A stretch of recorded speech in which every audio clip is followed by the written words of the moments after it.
माया जाल में फंसे नारद। दोस्तों, एक बार नारद जी को यह अभिमान हो गया कि उनसे बढ़कर इस पृथ्वी पर कोई दूसरा भगवान विष्णु का भक्त नहीं है। उनका व्यवहार भी इस भावना से प्रेरित होकर कुछ बदलने लगा। वे भगवान के गुणों का गान करने के साथ साथ अपने सेवा कार्यों का भी वर्णन करने लगे। दोस्तों, भगवान से तो कोई भी बात छुपी नहीं रहती। उन्हें तुरंत इस बात का पता चल गया।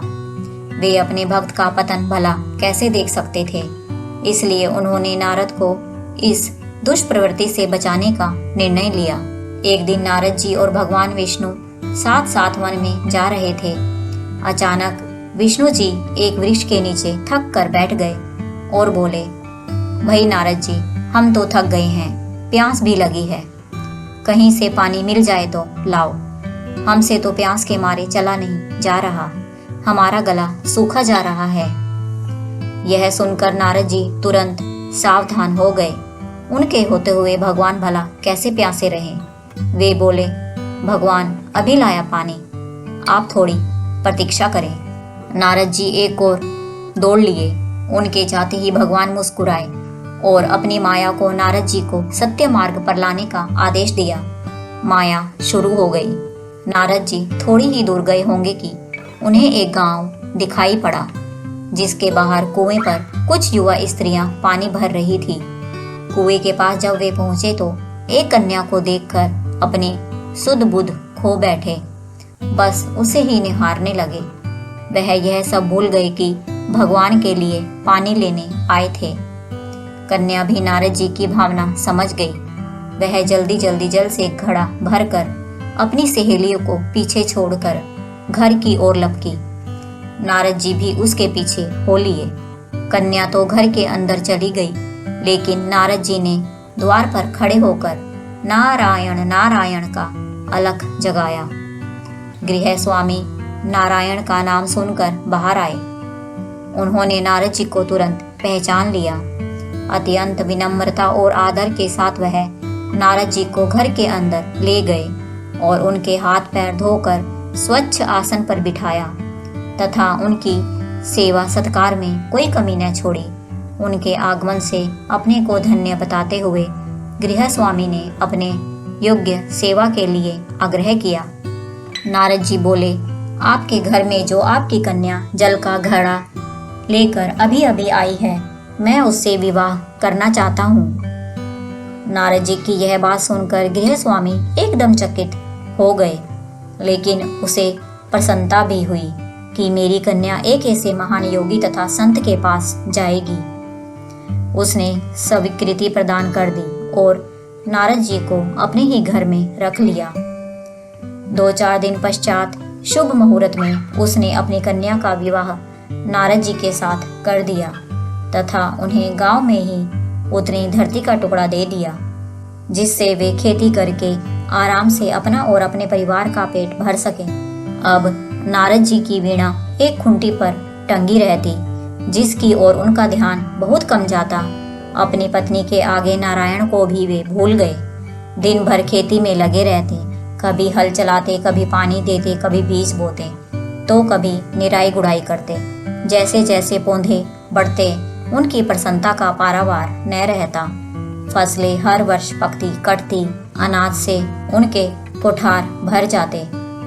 नारद जी गांव के एक संपन्न किसान माने जाने लगे। वर्ष दर वर्ष बीतते चले गए और नारद जी की गृहस्थी भी बढ़ती चली गई। 3-4 लड़के लड़कियां भी हो गए।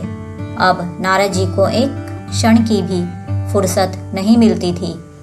वे हर समय बच्चों के लालन पोषण का तथा उनकी पढ़ाई लिखाई में लगे रहते अथवा खेत में काम करते रहते।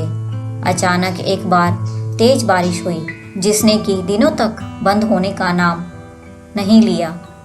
बादलों की गरज और बिजली की कड़क ने सबके हृदय में भय उत्पन्न कर दिया। मूसलाधार वर्षा ने गांव के पास बहने वाली नदी में बाढ़ की स्थिति पैदा कर दी।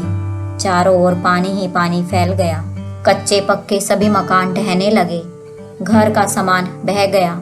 पशु भी डूब गए। उनके व्यक्ति मर गए। गांव में त्राही त्राही मच गई। नारद अब क्या करे।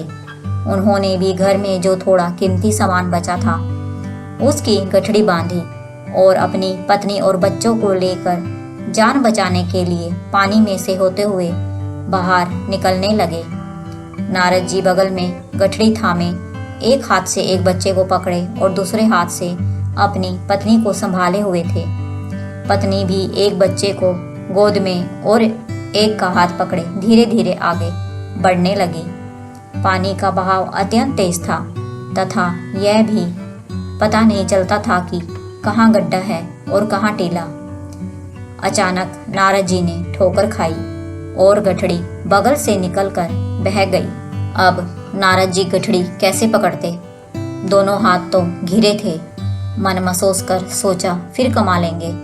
कुछ दूर जाने पर पत्नी एक गड्ढे में गिर पड़ी और गोद का बच्चा छूटकर बह गया। पत्नी बहुत रोई, लेकिन क्या हो सकता था। धीरे धीरे और दो बच्चे भी पानी में बह गए।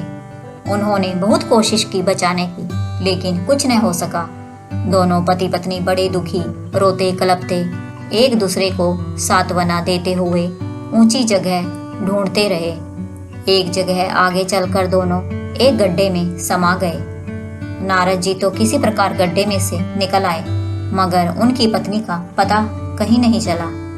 कुछ देर तक नारद जी उसे इधर उधर दूर दूर तक ढूंढते रहे, लेकिन व्यर्थ। रोते रोते उनका बुरा हाल था। हृदय पत्नी और बच्चों को याद कर करके फटा जा रहा था। उनकी तो सारी गृहस्थी उजड़ गई थी। बेचारे क्या करें, किसे कोसे, अपने भाग्य को या भगवान को।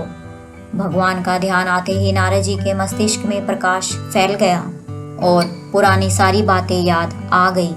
वे किस लिए आए थे और कहाँ आ गए? ओहो, भगवान विष्णु तो उनकी प्रतीक्षा कर रहे होंगे।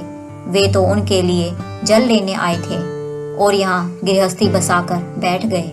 वर्षों बीत गए, गृहस्थी तो बसने में और फिर सब नष्ट हो गया। क्या भगवान अब भी मेरी प्रतीक्षा में उसी पेड़ के नीचे बैठे होंगे? यह सोचते ही बाढ़ नदारद हो गई। गांव अंतर्धान हो गया। वे तो घने वन में खड़े थे। नारद जी पछताते और शर्माते हुए दौड़े। कुछ ही दूर पर उसी वृक्ष के नीचे भगवान लेटे हुए थे। नारद जी को देखते ही उठ बैठे और बोले, अरे भाई नारद, कहाँ चले गए थे? बड़ी देर लगा दी, पानी लाए या नहीं? नारद जी भगवान के चरण पकड़कर बैठ गए और लगे अश्रु बहाने। उनके मुंह से एक बोल भी नहीं फूटा। भगवान मुस्कुराए और बोले, तुम अभी तो गए थे, कुछ अधिक देर थोड़ी ही हुई है। लेकिन नारद जी को लगा था कि वर्षों बीत गए। अब उनकी समझ में आया यह सब भगवान की माया थी, जो उनके अभिमान को चूर चूर करने के लिए पैदा हुई थी। वे सोचने लगे, उन्हें बड़ा घमंड था कि उनसे बढ़कर त्रिलोक में कोई दूसरा भक्त नहीं है। लेकिन एक स्त्री को देखकर वे भगवान को भूल गए। उनको पछतावा होने लगा और उनका घमंड जरा सी देर में ढेर हो गया। वे पुनः सरलता और विनय के साथ भगवान के गुण गाने लगे। नारायण नारायण। तो दोस्तों, कैसी लगी आपको आज की यह कहानी? कमेंट करके जरूर बताएं। यदि अच्छी लगी है तो कमेंट में नारायण नारायण लिखना न भूलें। दोस्तों, यदि आप चैनल पर नए हैं तो इसे जल्दी से सब्सक्राइब कर लें। जल्दी ही मिलते हैं एक और अच्छी और रोमांचक कहानी के साथ। तब तक अपना और अपनों का ध्यान रखें। जय हरि विष्णु, जय शिव शंकर। वो प्रेम से बोलो नारायण नारायण।